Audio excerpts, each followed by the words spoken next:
விமானத்தில் பயணிப்பது சிலருக்கு பெரிதாக இல்லாவிட்டாலும் பலருக்கு அது ஒரு கனவு. பார்வையற்ற மாணவர்களின் அப்படிப்பட்ட கனவை நிறைவேற்றியிருக்கிறார் ஒரு நடிகர்.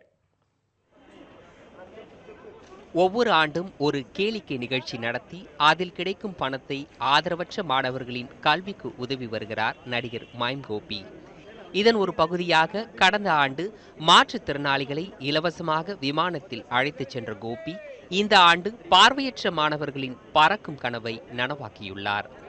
இவங்களுக்கு என்னென்ன தேர்ட் ஐ சொல்லக்கூடிய ஒரு விஷயங்கள் நடக்கும் எப்போதுமே மேஜிக் அப்படின்னு. நீங்கள் இங்கேருந்து வீட்டுக்கு போக சொன்னால் தாராளமாக போயிடுவாங்க. ஒரு ஸ்டிக்கை வச்சுக்கிட்டு ஸ்டிக்கோட துணையை வச்சுக்கிட்டே வீட்டுக்கு போவாங்க. இவங்க இவங்க தான் சூப்பர்மேன் என்னை பொறுத்த வரைக்கும். இவங்களோட ஆசைகள் என்னென்னு கேட்க சொல்ல அவங்க சொன்ன விஷயம் என்னென்னா விமானத்தில் பறக்கணும் அப்படி ஆசைப்பட்டது தான். ஸோ இவங்க ஆசை நிறைவேற்றி இவங்க நிறைய ஆசைகள் இருக்குது. இது முதல் துவக்கம் இதுதான். கோபியின் ஜி மைம் ஸ்டுடியோ நிறுவனமும் மதுரை ரவுண்ட் டேபிள் 99 கிளப்பும் இணைந்து 17 பார்வையற்ற மாணவர்களை சென்னையிலிருந்து மதுரைக்கு விமானத்தில் அழைத்துச் சென்றுள்ளனர். ஒரு நாள் முழுவதும் மதுரையை சுற்றி பார்த்த அந்த மாணவர்கள் மீண்டும் விமானத்தில் சென்னை திரும்புகின்றனர். முதலில் விமானத்தில் பயணிக்கும் மகிழ்ச்சியை அந்த மாணவர்களிடையே பார்க்க முடிந்தது. ஆக்சுவலி இது ஒரு நல்ல அனுபவமாக இருக்கும்னு நான் நினைக்கிறேன். ஏன்னா இது வரைக்கும் நான் இந்த மாதிரி இதாக போனதே இல்லை.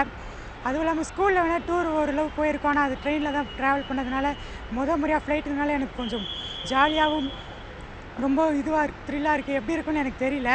மகிழ்ச்சி என்பது நாம் மகிழ்வது என்பதை தாண்டி பிறரை மகிழ்விப்பது என்பதிலேயே உண்மையான அர்த்தப்படுகிறது என்பதை இந்த மாணவர்களை பார்க்கும்போது புரிந்து கொள்ள முடிகிறது.